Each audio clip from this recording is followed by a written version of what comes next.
For 50 years, every dollar you ever earned was backed by oil, and nobody told you the deal was quietly ending. Saudi Arabia, the linchpin of the entire system, has been switching to Chinese yuan for oil sold to its biggest customer.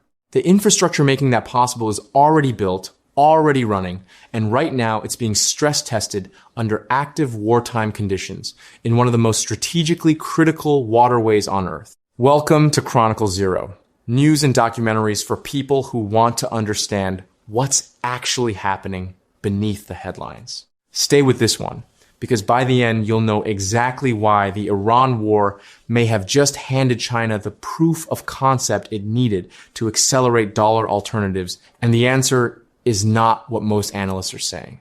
The petrodollar system was not inevitable. It was negotiated. In 1974, Treasury Secretary William Simon and Secretary of State Henry Kissinger flew to Riyadh with a proposal that would reshape global finance for half a century. Saudi Arabia would price all its oil exports in US dollars. In return, Washington would provide military security guarantees and give Riyadh somewhere safe to park its earnings, U.S. Treasury bonds, purchased at favorable terms. The context mattered enormously. Just a year earlier, the Yom Kippur War had triggered an oil embargo that quadrupled prices and left the Gulf states suddenly awash in cash they didn't know what to do with. Washington recognized the relationship was worth repairing. The declassified documents from that period show deep mutual distrust on both sides, but also a shared recognition that this partnership was too important to let collapse. Here's how the mechanism actually worked.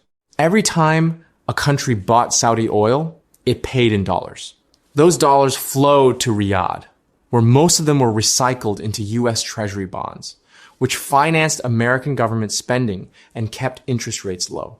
A circular loop, the world's most essential commodity, continuously reinforcing the world's dominant currency. Because everyone needed dollars to buy energy, every country had an incentive to hold dollar reserves. That gave Washington something no other country had: the ability to impose financial sanctions that could strangle entire economies. Cut a country off from the dollar system, and you cut it off from the lifeblood of international trade. That was the invisible weapon, and it worked for 50 years.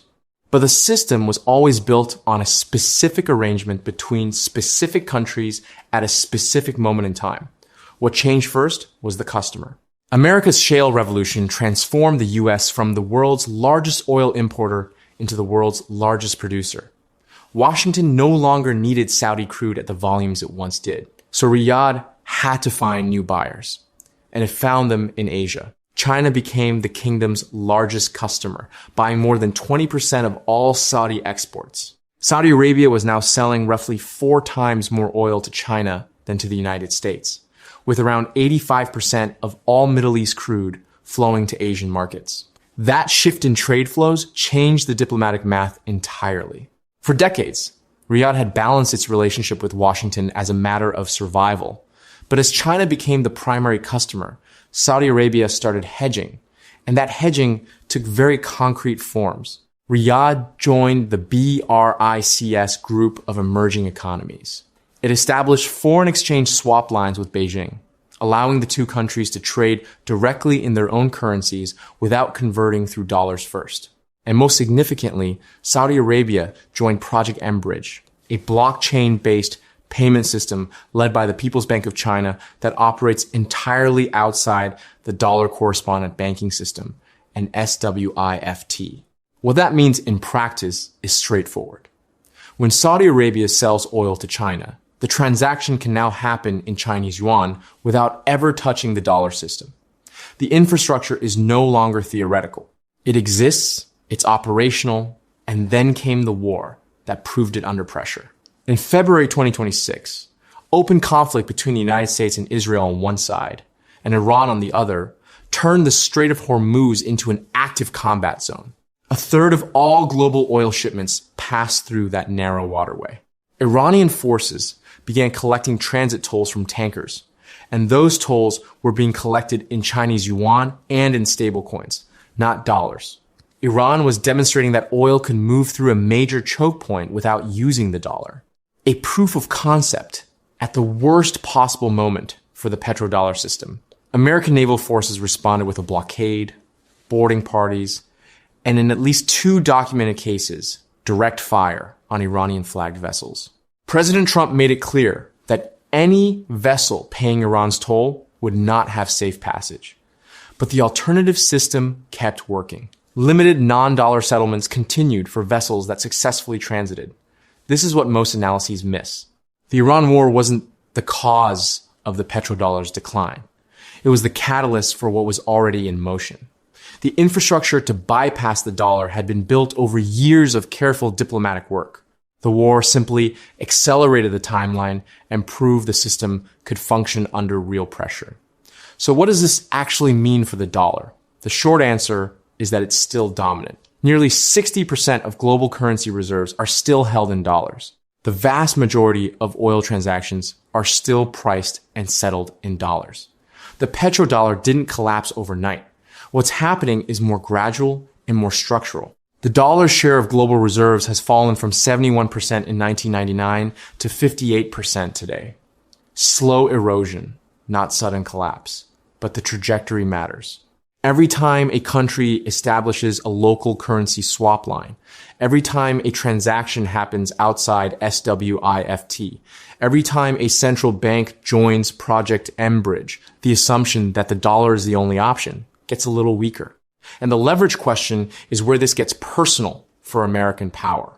The US can sanction a country because the global financial system runs through New York. Cut a nation off from SWIFT, and you cut it off from the networks nearly everyone depends on. But if countries no longer need dollars for energy transactions, if they can settle in Yuan or their own currencies, that weapon loses its edge. You can't sanction a country that no longer needs your currency to buy the oil it needs to survive. The euro, the yen, the renminbi, none of them have the depth or the trust to replace the dollar as the world's primary reserve currency anytime soon. But that's not really the question. The real question is whether the trend continues. Whether more countries decide the efficiency cost of staying in the dollar system is no longer worth paying when alternatives exist and have been proven to work. Project M-Bridge is no longer a pilot program. It processed real transactions between real countries under real wartime conditions. The question of whether it can function at all has been answered. The foundations of the petrodollar were laid in 1974 when Kissinger sat down in Riyadh and struck a deal that wired the global economy to the dollar for half a century. That system is now being quietly unbundled, not by a single dramatic decision, but by shifting trade relationships and the slow accumulation of working alternatives. Now you know why the Iran war wasn't just a military story.